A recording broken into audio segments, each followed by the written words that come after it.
Just a family. This is giving you something to talk about, or just a live TV, as I like to call it.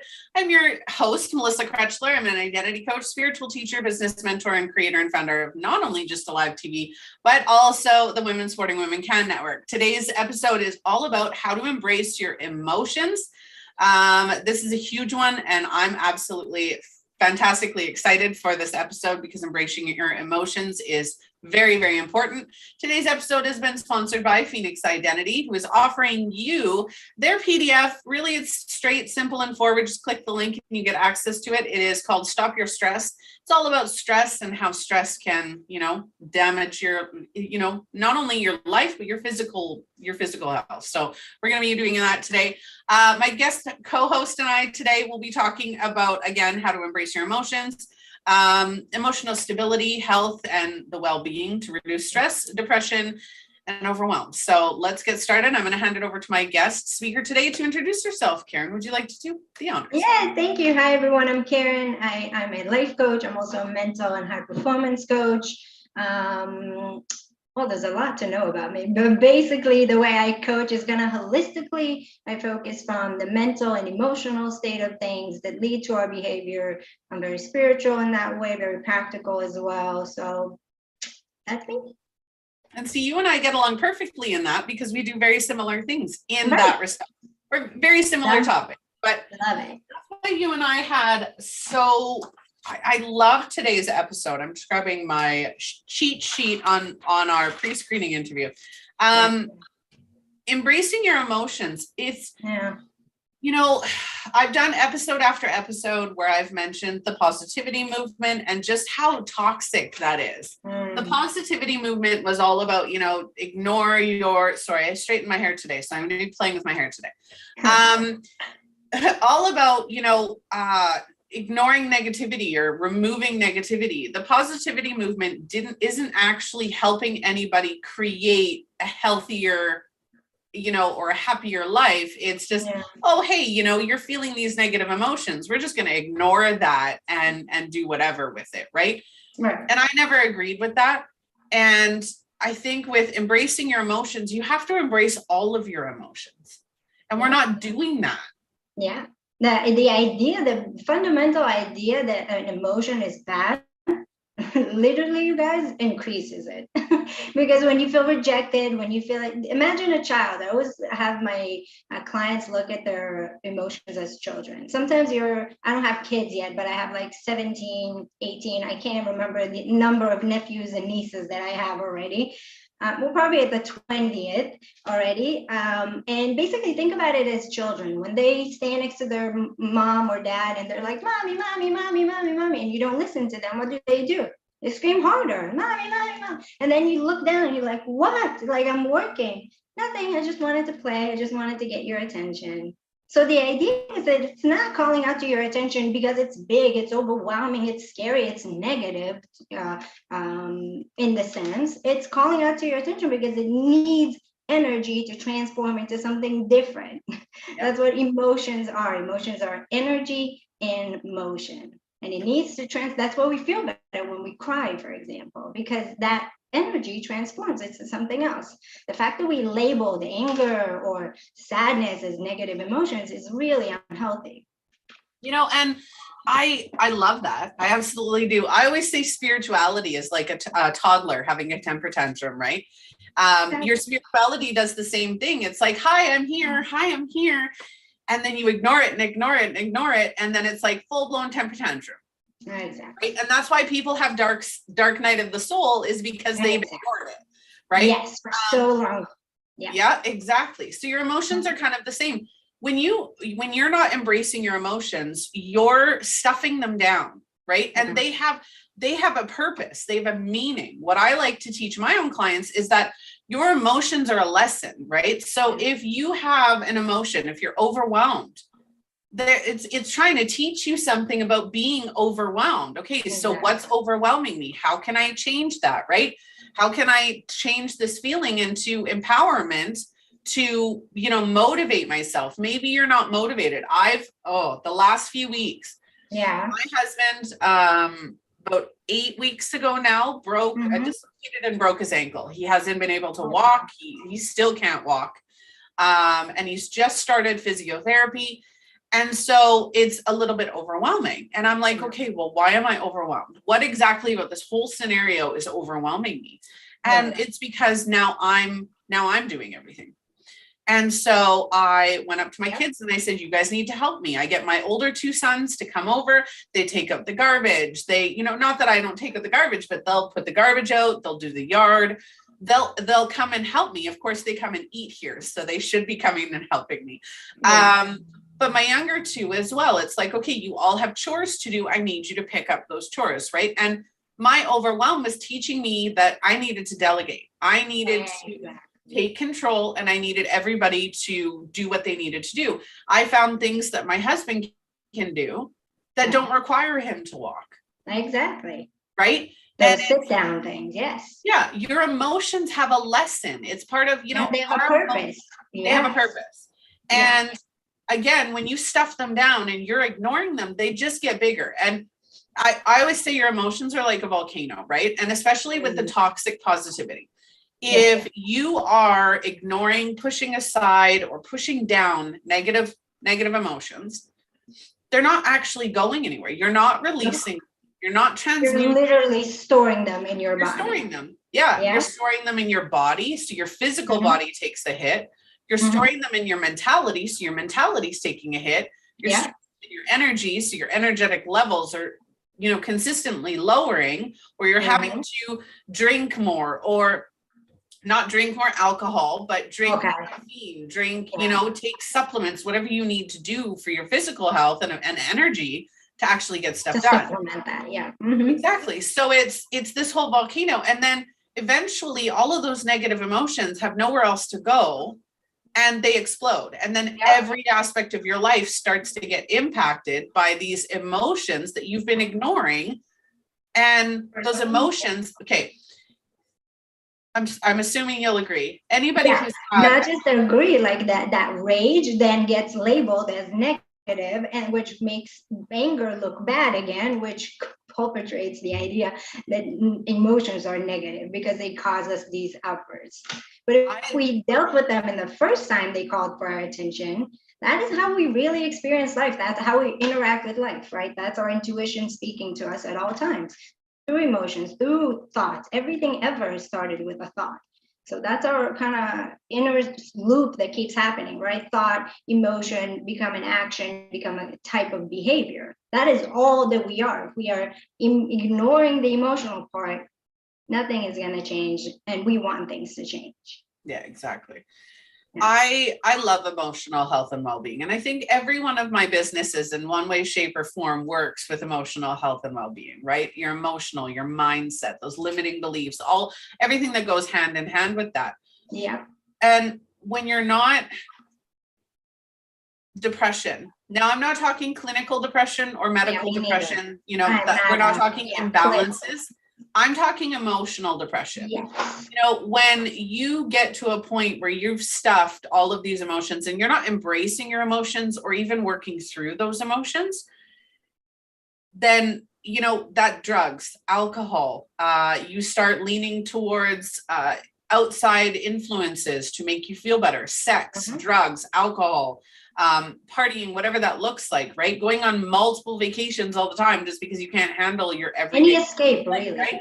Any escape. Yeah. What depression really is suppressed emotions. That's what you're saying. It's in the name, depression. It's suppressed emotions. You unlock those emotions, suddenly you're not depressed anymore.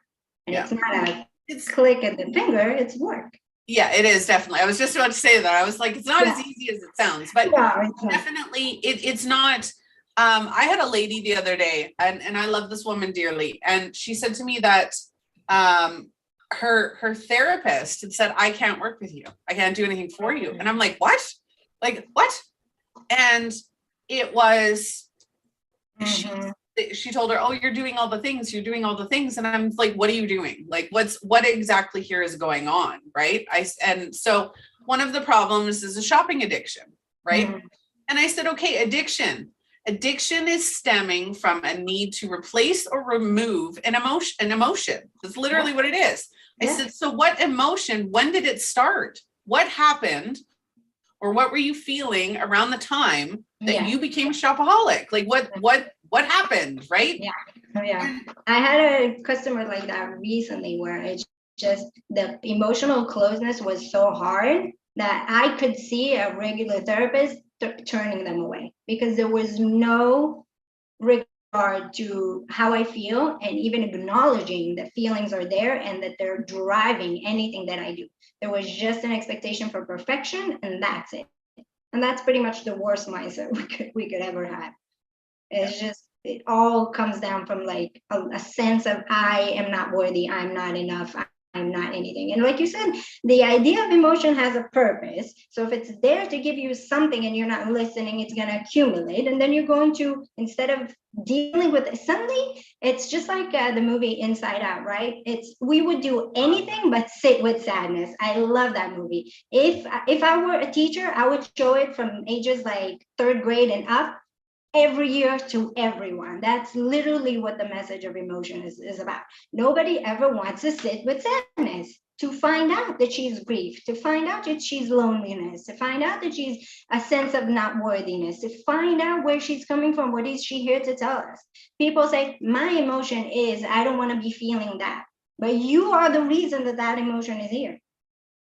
Okay, you are the reason that this is showing up in your life. You are feeling this way. Emotion is not doing something to you.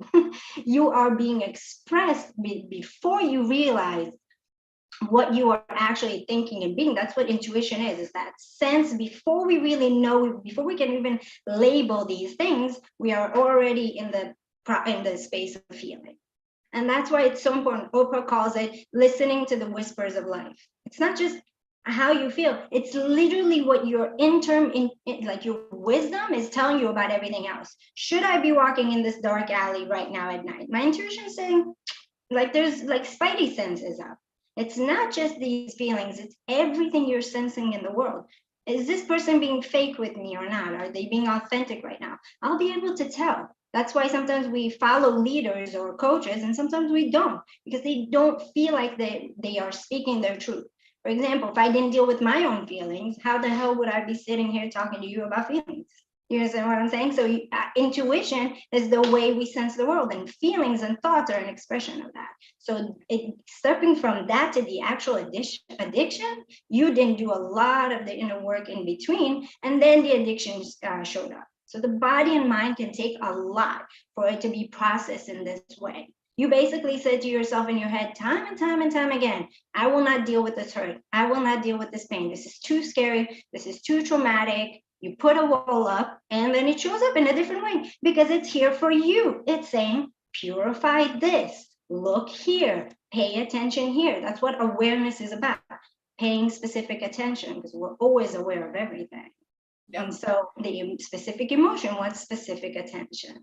See, and I look at it a little bit differently. So for me, intuition is energetic, right? It's energetic. So I coined the phrase quite some time ago that our reality is created by our emotions, right?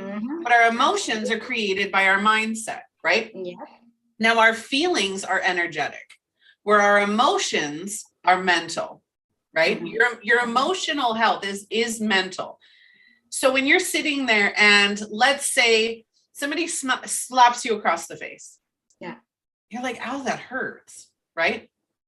What is your response? So now if you're in the toxic positivity, right? You're like instantly, oh, that's okay. And you're going to just let them do it because they didn't do anything. You have nothing to worry about, right? It's just, it's all wiped away because it's negativity. Now, if you're living in a negative mindset, right? So toxic negativity, because there is toxic negativity and toxic positivity. You're going to be like, instantly, you're going to snap back, right? Now, both of those responses are mental, based on your thought process, right?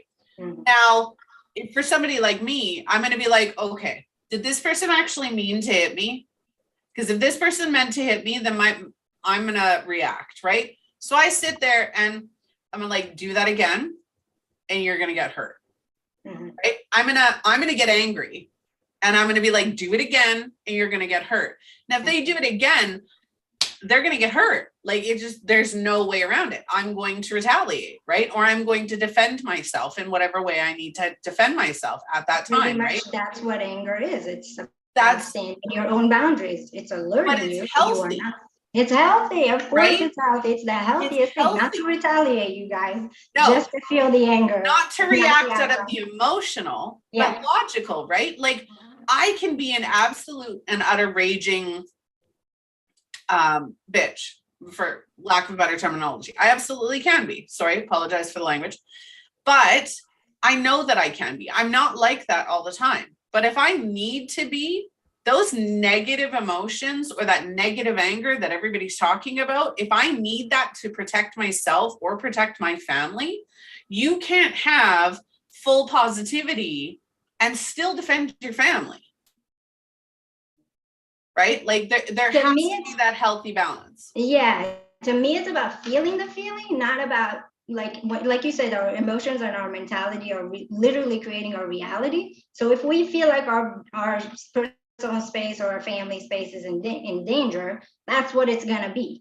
If we're coming to it from the beginning, okay, somebody slapped me and they're going through something. How did I even end up here? Where on the way did I not respect my own personal boundaries? You could have stepped out a while ago, unless it's like a dire situation. And obviously we're not talking about obviously there's, But the idea that you're trying to portray is there's negative toxicity and there's positive. We don't want to lean each way, because every time we do so, we decide for our emotions. And that's not the right thing to do. You're telling your emotions, just be this way, all is fine, or we're constantly in danger, like protect me, respond to me, and like be on high alert, which is literally creating your reality. If anybody has seen The Secret, anything like that, your thoughts and your emotions are literally physically creating your reality energetically. So you make choices. It's about what you choose. Yeah.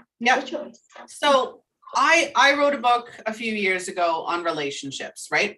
Mm-hmm. So I took all of my past relationships, the failed relationships, and I'm in quotations failed because I love failures.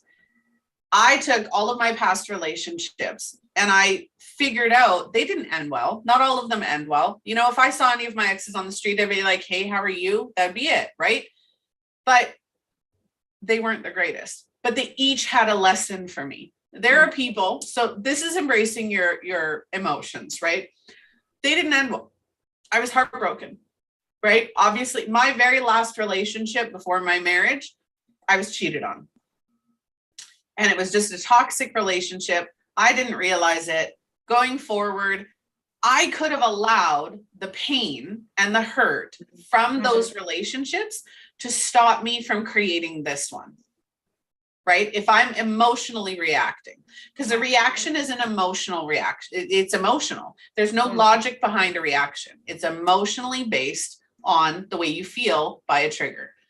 Now, I reacted though, and I said, okay, what can I do differently? I got into the marriage that I'm in, or the relationship that I'm in now, which I've been in for 15 years. Mm-hmm. This relationship, I said, okay, I'm not going to manipulate. I'm not going to, if I'm feeling threatened or I'm feeling defensive, I'm not going to say things or do things just to hurt you, because I'm volatile and vindictive. If I get angry or if I feel pushed into a corner, my goal, if I get pushed to a certain point, is to hurt you more than you've hurt me.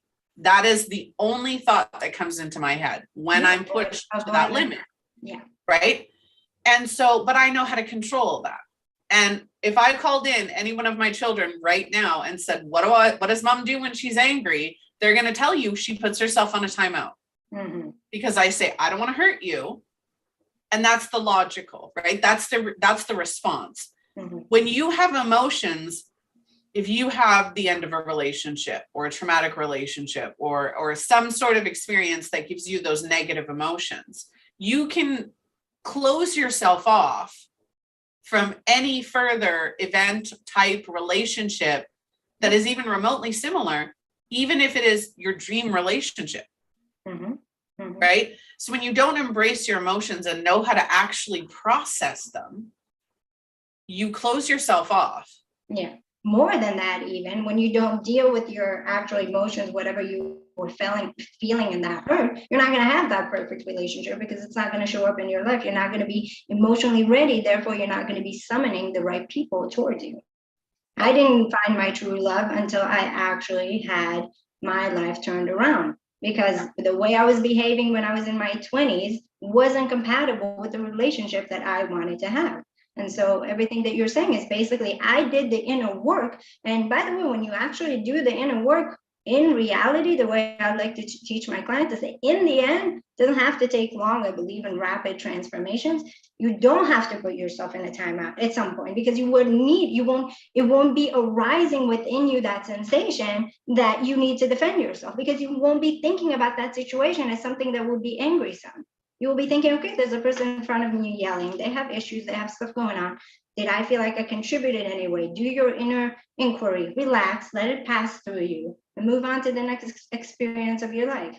So this is the difference between responding to something and reacting. Reacting is knee-jerk, right? You just snap, you just do that. Your mind says go.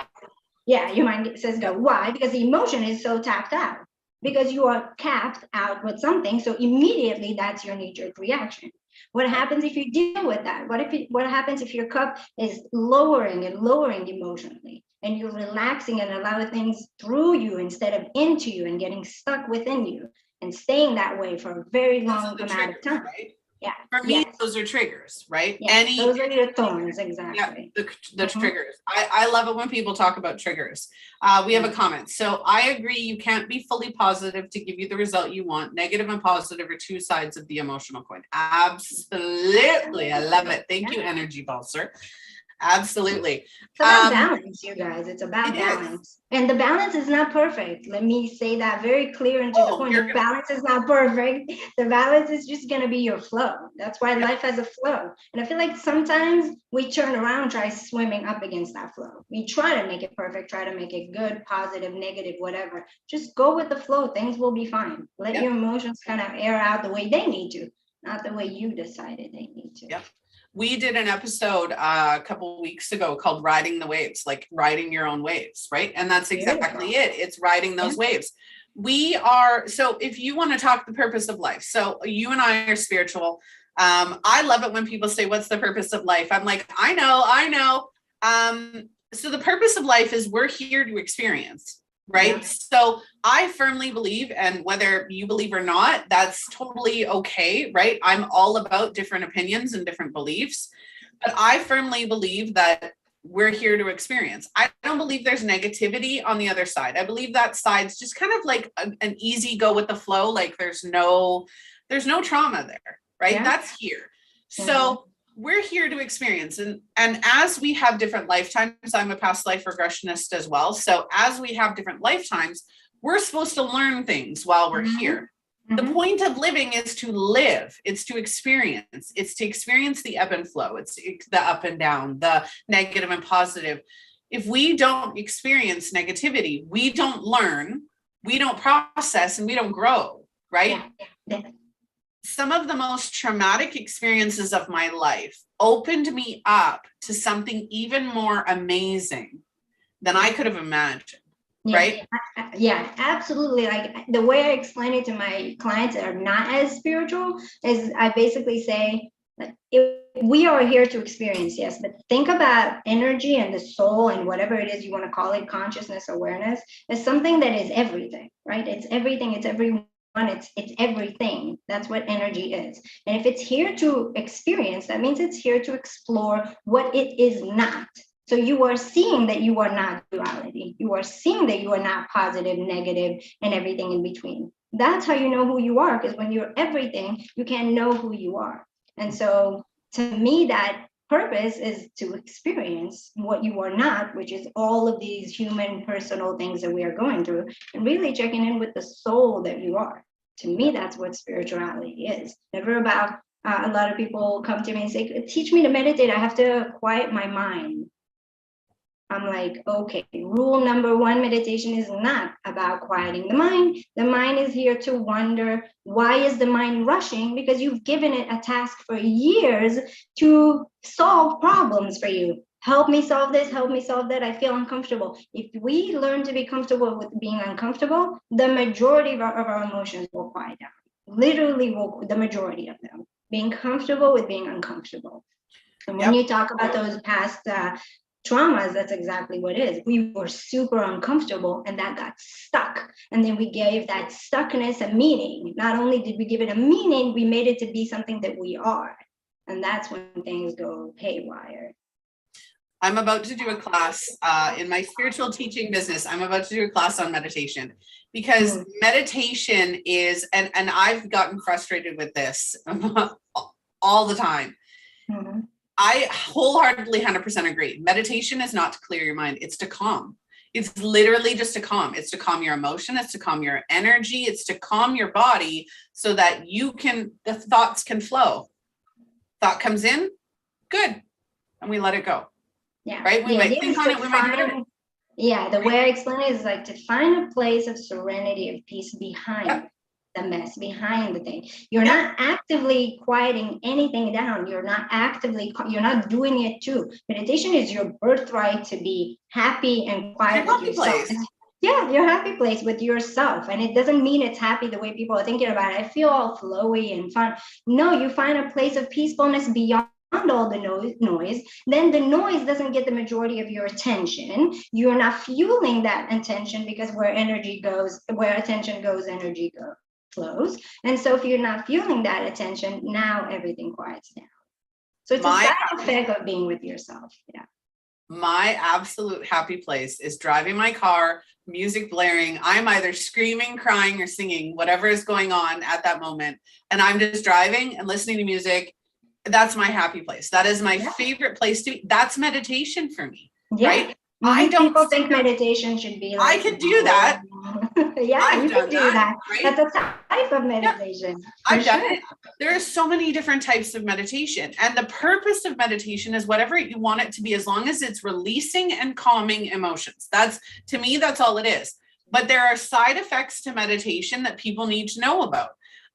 Rocking. Right? If you've ever meditated, and I don't think people who teach meditation teach this enough. I have had numerous experiences. I haven't taught them, but other people have.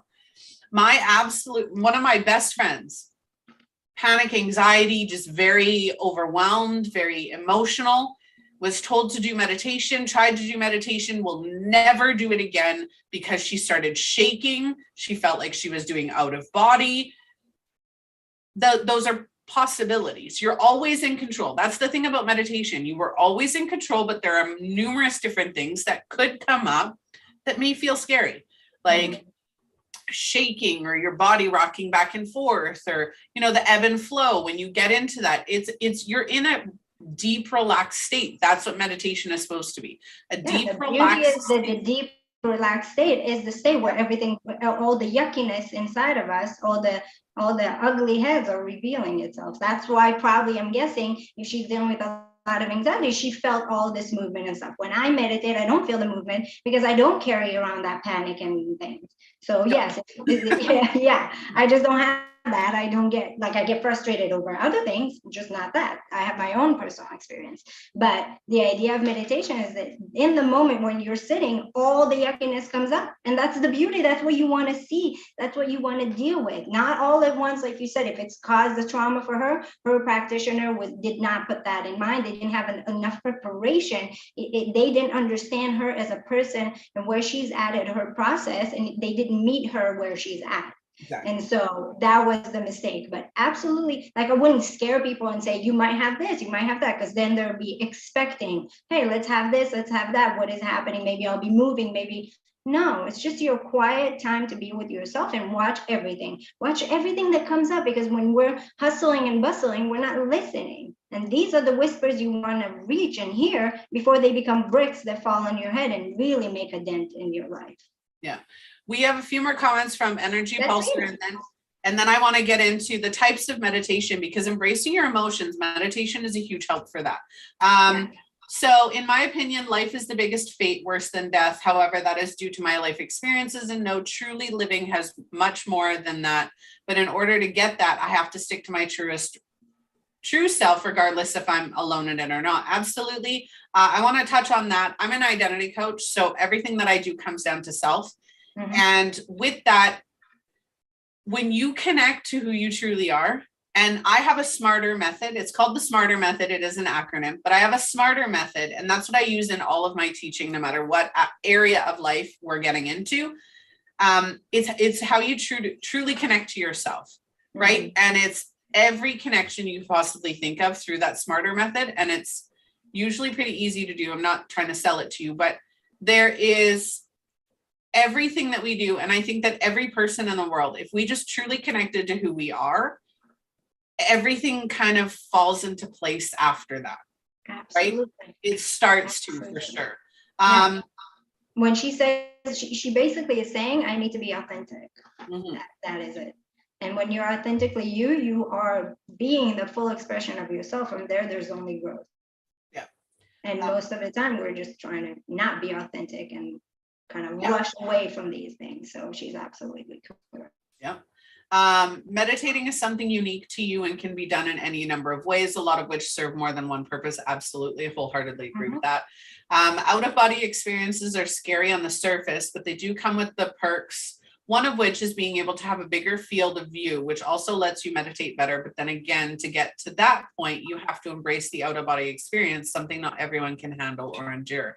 Absolutely. I think if somebody was going to, I almost suggest that the first time you do meditation, do a guided meditation or do something where you're being monitored so that people kind of know, like take a meditation class, right? Where somebody's teaching a class and they're there if you have any questions, whether that's on a Zoom call, whether that's, in person or a group or a location, whatever that looks like. Do a Zoom class or something along those lines to get that for anybody who's interested in trying meditation in that aspect.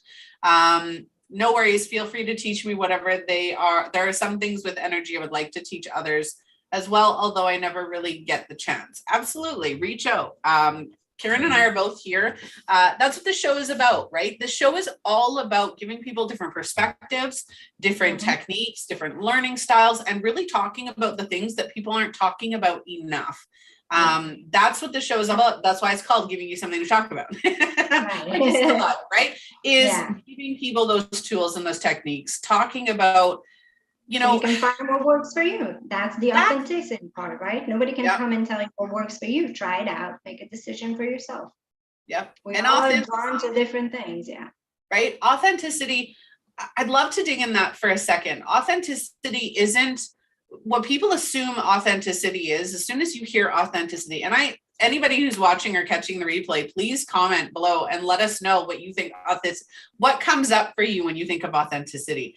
For me, authenticity is just being true to yourself. Now, that doesn't mean I straighten my hair. So I don't wear makeup because I choose not to. I did when I was younger. I choose not to anymore. I get my nails done because it makes me feel good. I straighten my hair because it makes me feel good. It isn't that I'm not being authentic to myself. I am, because that's what I enjoy, right? Why should that mean that you're not being authentic to yourself? Well, exactly, right? And I think that authenticity isn't how you look. It's how you feel, right? And it's the way you expressing yourself. If you are somebody who has tattoos, right? Like I have tattoos. If you have tattoos, that's self-expression. Not to say that you have to or you don't have to. Authenticity is just being authentically showing up as yourself, expressing yourself authentically in whatever way you perform, and knowing that can change day to day. Day to day. Absolutely. You are becoming a new person. You are discovering more of the depth of who you are. And who should say that something is right for one person or not right for one person? It's about not following trends or anything that is socially acceptable. It's about being who you are, what you are fully, regardless of what's going on, regardless of what other people think. And when you do that, you actually become the most powerful self that you can be, because you are following your intuition, which is leading you somewhere. It's not just aimless walking. Yeah, absolutely.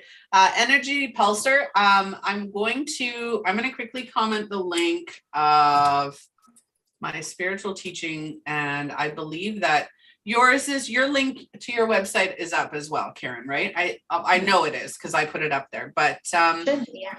the comment here is, would be interested in learning about how to use your energy to power yourself up physically. I actually have a course on that. It's called the Chakra Power course. And what it is it's finding your own power, right? I believe, as an energy healer, as a spiritual teacher, I believe that we have an epicenter of power within us. And for each person, it's a different chakra, a different location, multiple chakras, whatever you want, wherever it is for you.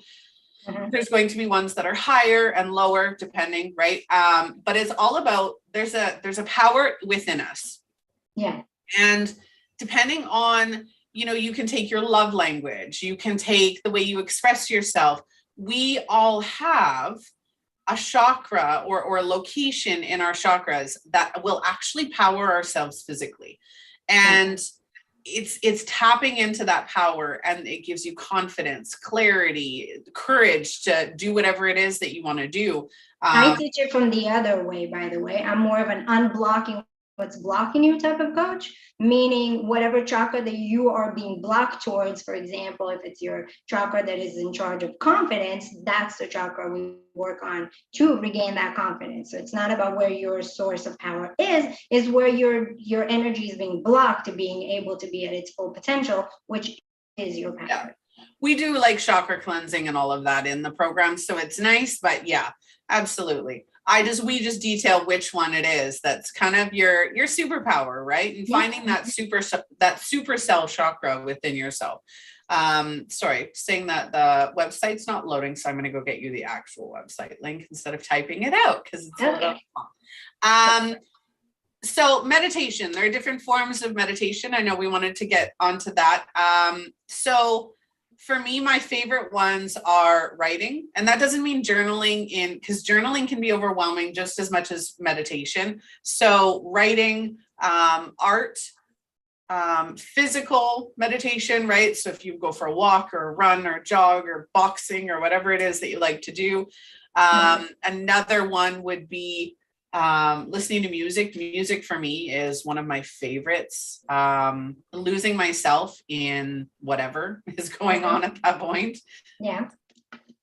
There's many types of meditation that I use, but basically what I want people to understand about emotions is that meditation is not a way to something. That's all I'm saying. It's not a way to release your emotions, not a way to get something done. When you put a target on meditation is for something, it loses its purpose, in my opinion, because the idea is to observe. My definition of meditation is observing without changing anything about it, without doing anything about it. Because again, when we go into doing, it's not for me the meditation. Obviously, you can have a focus point, you can do meditative, you can mindfulness, you can do mindful walking, whatever it is, you can incorporate doing in the thing, but it's not the purpose of meditation. And the way I treat meditation is that yes, we meditate because it's our natural born right to be happy and to just be quiet with ourselves, see what comes up, what bothers us, who we are, and what is our authentic power, like we talked about. But to me, emotions are about finding intakes for emotions. It's about finding outlets for emotions. It's about learning how to express it. So all those ways that you were talking about, journaling, morning pages, which is a bit different than journaling. If anybody's interested, I will explain about that. But all these type of ways to listen to music, to lose your way in the thing, yes, they're very meditative, but they're also ways to express. So you got to learn to have good intakes for emotions, outlets for emotions, and you need to learn how to deal with them, how to express with them. And the way I do it, I say the simple sentence that says we have to feel and deal in order to heal. So that's very easy to remember, very easy to kind of understand that this is where your mindset should be. You got to feel it first. Anything that you're doing to try and avoid the feeling is just prolonging the feeling. That's why you have those panic attacks in the end. That's why you have those depressions. That's why when you sit down, you can't even stand being with yourself for 1 second. Your meditation is your birthright. If you feel every moment until the meditation, you won't have that much buildup. Then you have to deal with it. And like you said, expressing it, doing something about it, and then you can heal from it. Yeah. Yep, absolutely. And that's the thing. Meditation can be whatever it is to anybody, right? Anything that we talk about, whether it's on this episode, on, the show, anywhere, your interpretation of something is your own. Just because, maybe I don't look at it the same way somebody else does. That's the beauty of it. That is the beauty of spirituality. And I think that when it comes to embracing your emotions, however you embrace them, whether that is writing them down and burning the piece of paper when you're done, whether that is screaming them or talking them, there are so many different ways that we can embrace our emotions. But I think the number one thing that people need to realize is they're there for a purpose. And we've been saying that this entire episode. And I know Karen's mentioned that specifically in this episode. And you have to express them. Yeah. They're there for a purpose and you have to express them. So these techniques, if they don't work for you, find something that works for you, because you have to express them. They get bottled up inside of you. That's where illness and dis-ease come from. Diseases come from the sense of dis-ease in the body. We literally store all that yuckiness inside. Yeah. That's where trauma comes into play and all of those things. So find a way to feel your feelings. That's what meditation is to me. Look at your thoughts, feel your feelings, be with yourself for 5, 10, 15 minutes a day. And then throughout your day, be aware of what's going on and work on expressing it. So you don't end up being rageful, being resentful. You don't end up in places you don't want to be. And even if you do end up with them, again, feel, don't try to run away from it. Don't make it the scariest thing in the world, and express it.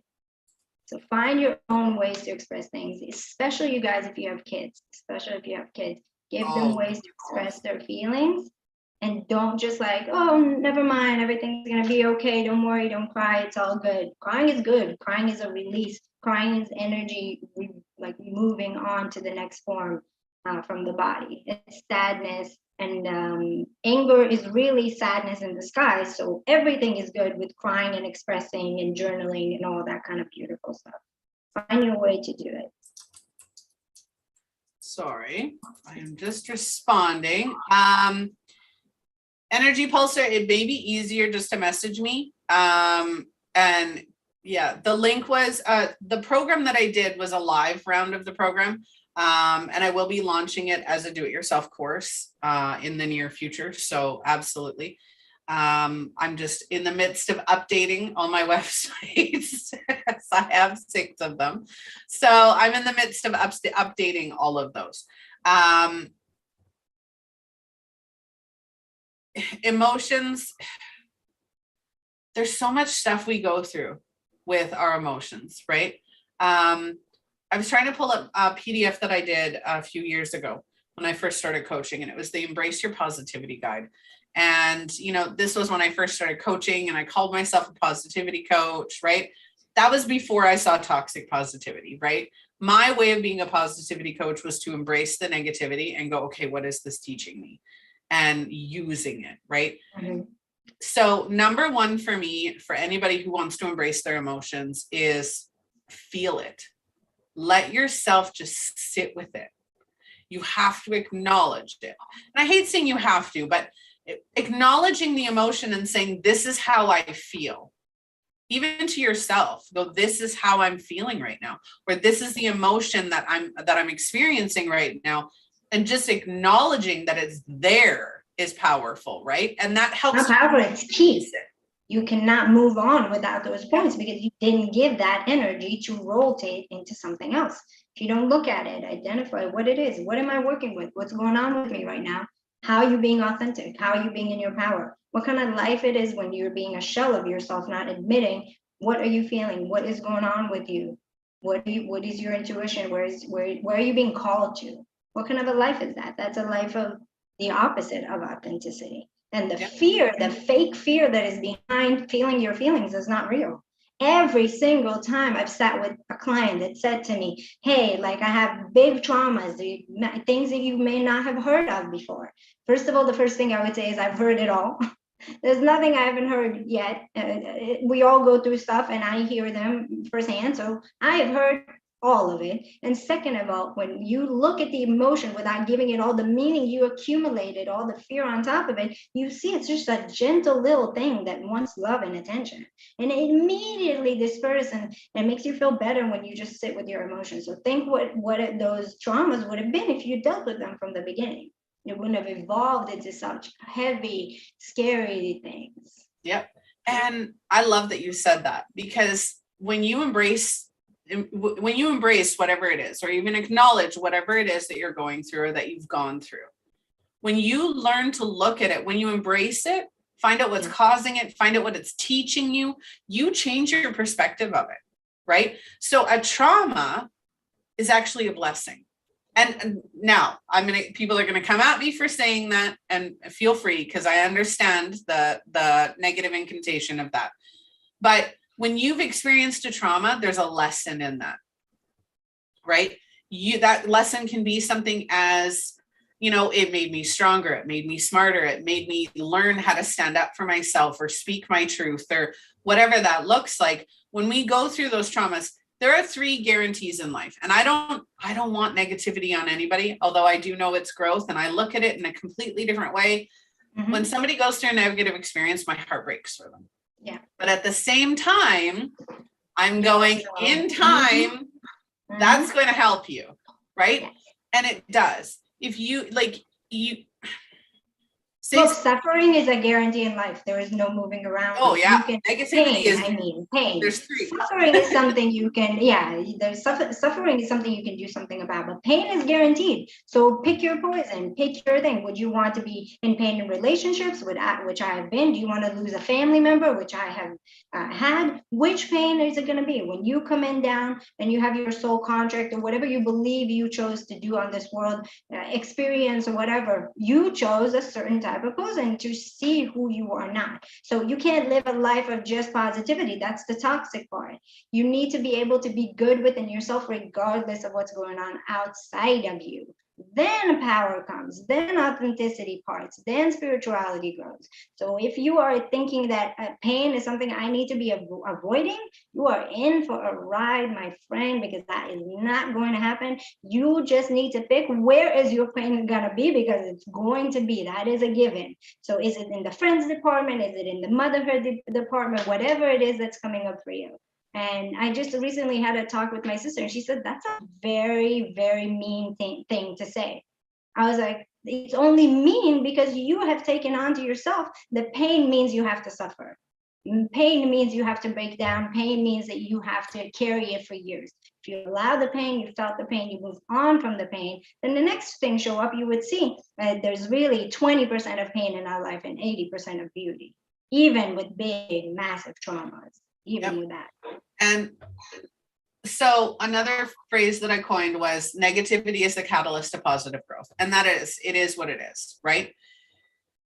When we experience a trauma, we create beliefs based on that trauma, right? Based on the pain, based on the experience. Now, if you haven't processed that trauma and used it as a positive growth, right? You'll create 95% of our life is created based on our choices.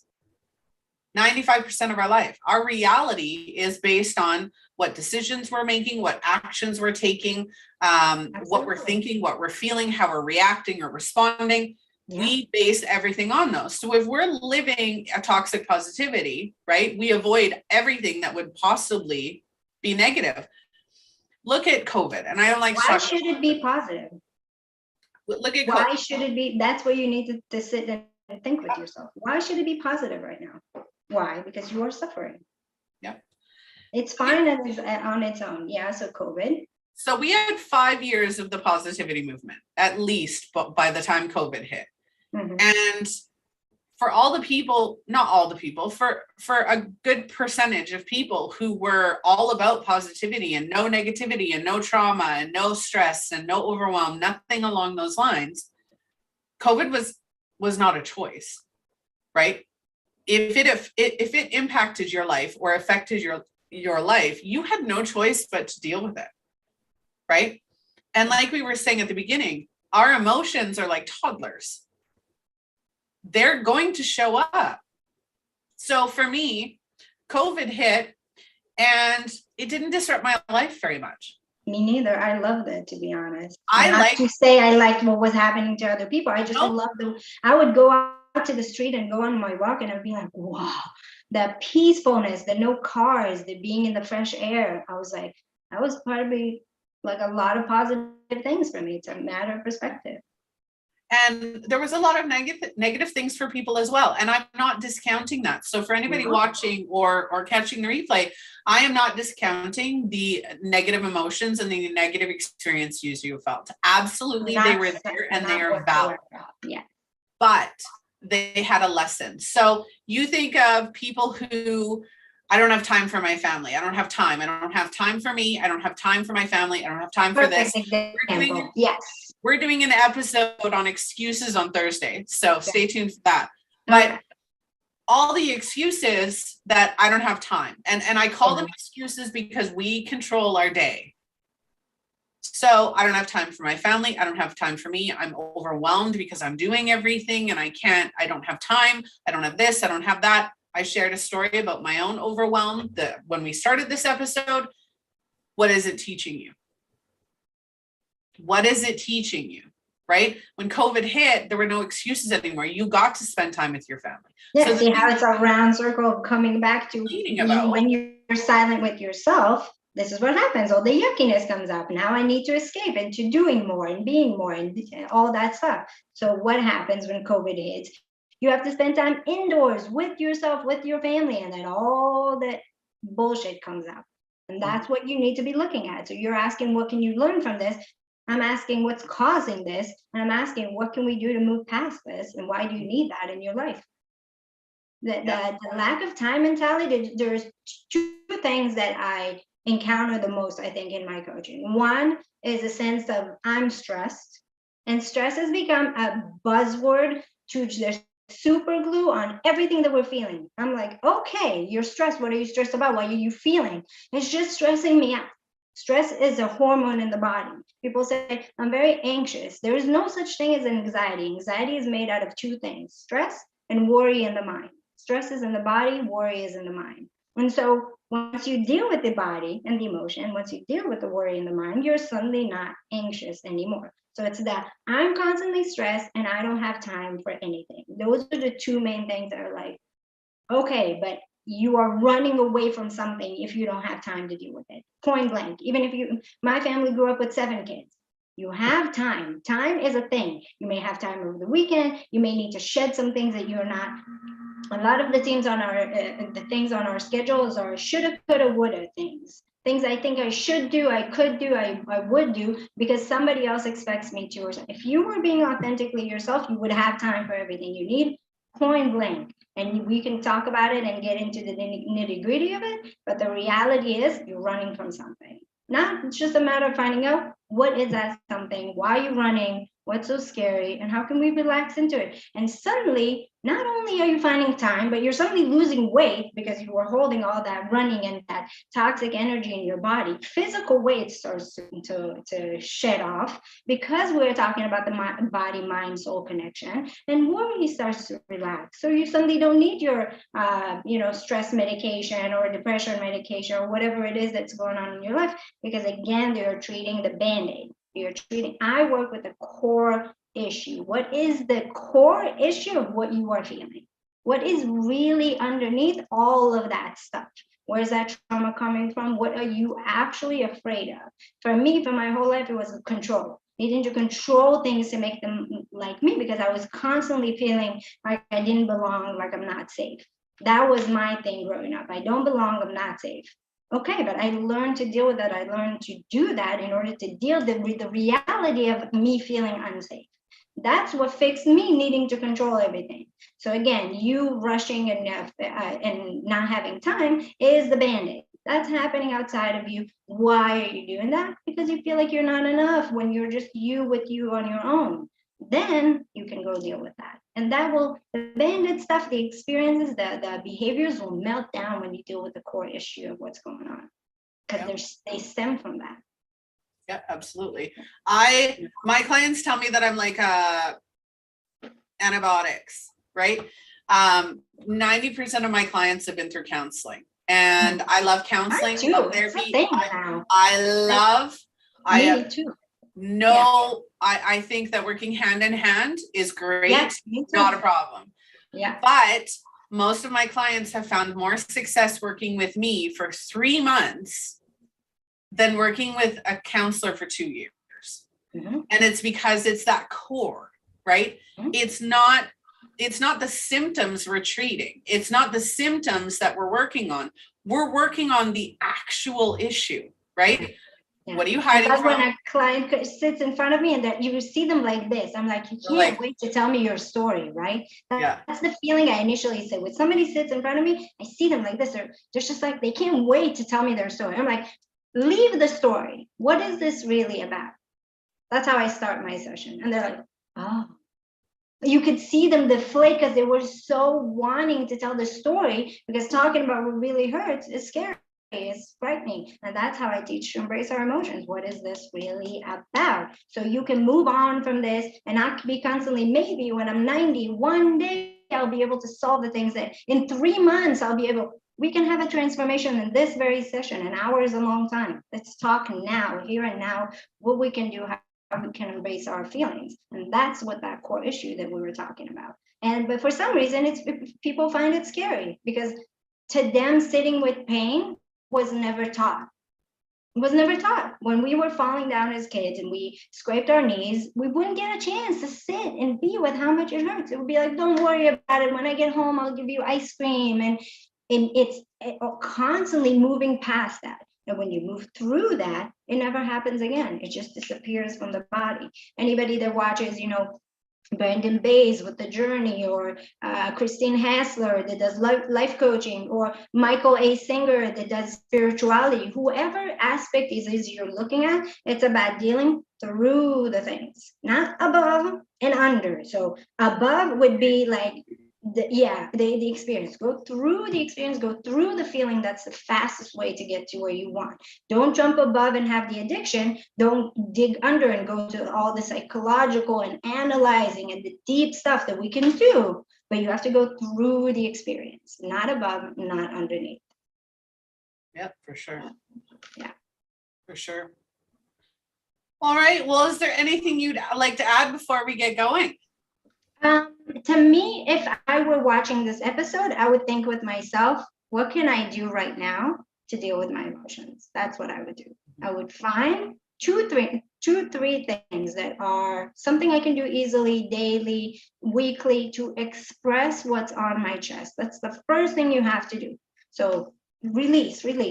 Go into, like you said, you were loving to drive with your music and talk and whatever it is to yourself, scream, cry, be angry. That's what I'm saying. If you're angry, grab a pool noodle, go outside to something soft like a pillow or a bed or something that doesn't cause you or that thing any harm, and just start hitting for 5 minutes straight. Release that anger. That anger wants to be expressed. When you're keeping it locked in, it will just grow. Go hit something in a controlled, safe environment. Go swim. If you're feeling sad, go swim. Go get that energy out of your body. Go to a place where you can scream in your head. Just visualize yourself screaming. Our mind doesn't know reality from reality, from fake from reality. You can visualize everything you need in your head.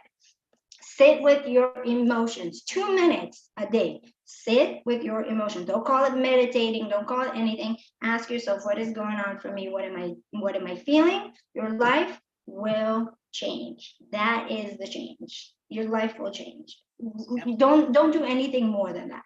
Sounds scary and big, and maybe I need to have somebody work with me, and you can. All that is beautiful. 2 minutes a day. Sit with your emotions, let them roll into something new, and you will see a change. And my intention of coming into this session was not to present myself as a coach, was to get one person, maybe possibly, to hear the fact that they don't have to run away from their feelings. I have made my mark. I have said my piece.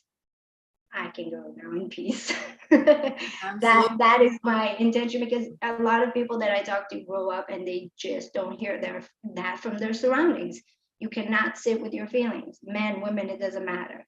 You can, you should. It's safe, it's easy. Start small and get there. Yeah. And your life, your love, your whole body will appreciate you for it if you sit with those emotions, right? Yeah. And people get, so if anybody's scared of sitting with your emotions, because what happens if I get stuck there? What happens? You're in control. You get to control just how long you end up sitting in those emotions for. You get to control, set a timer, right? If you are sitting with those emotions and you're feeling very heavy, do the 15-second breathing technique. 15 seconds. 15. Inhale, count to 5 while you inhale, hold for 5, exhale for 5. That has to be the most relaxing breathing technique I have ever seen in my entire life. And I absolutely love it. I do it myself. And the way that your body relaxes after that, you have no emotional buildup at that point, right? So sit with the emotions, do the breathing, and then logically start to think about, where am I? Yeah. Or you can actually come in with a perspective of, it's not about getting stuck with emotions. Emotions is my natural place. It's calling to me. I'm calling to it. Why don't I just go, get stuck, get lost, go jump head first into the emotions? They're not here to hurt you. They love you. They're an expression of you. Don't try to meditate to make sure that you don't get stuck in there. Go get lost. Go be curious. Go bring that in. See what happens. Be open to the possibility that open it up. There's no monster under the bed or in the closet. There's just not. Yep. And trust you me, I've heard it all. There is no monster in the closet. It's just in your head. It's just fear. If you deal with fear first, you'll be able to deal with anger, with sadness, with the sense of worth, with all of the things that are underneath that. A lot of frustration in our day-to-day life. Then you suddenly be in a situation that you've had before where you would get so angry, something you're not so frustrated about. And then you're barely even paying attention that the driver in front of you is actually driving slowly and pissing you off. That's the beauty. It changes on its own. Yep. It's not scary, you guys. Go be curious. Hey, kitty cat. All right, just a family. And if any of you want to connect with either myself or Karin, you can do so. Our links are in the description. You can connect, you can get involved, you can follow us, find out what we have coming up, or just have a chat, right? So definitely click the links. Our sponsor today, Phoenix Identity with PDF, Stop Your Stress. If you want to learn more about stress, go to that PDF. Like I said, reach out. We're here and we're available. That's why we're on these episodes. We just want to get people talking, different perspectives, and it's okay to be where you're at. It's okay to be not okay. So know that. Stay with that. That's totally fine. Yes. Yep. All right. Well, thank you so much for joining me today. I really appreciated it. Thank you. It was a pleasure. All right. Well, just a family, I hope you have a wonderful afternoon, morning, or evening, depending on where and when you're watching. I am Melissa Krechler. I'm your host. I will see all of you on the next episode. Bye.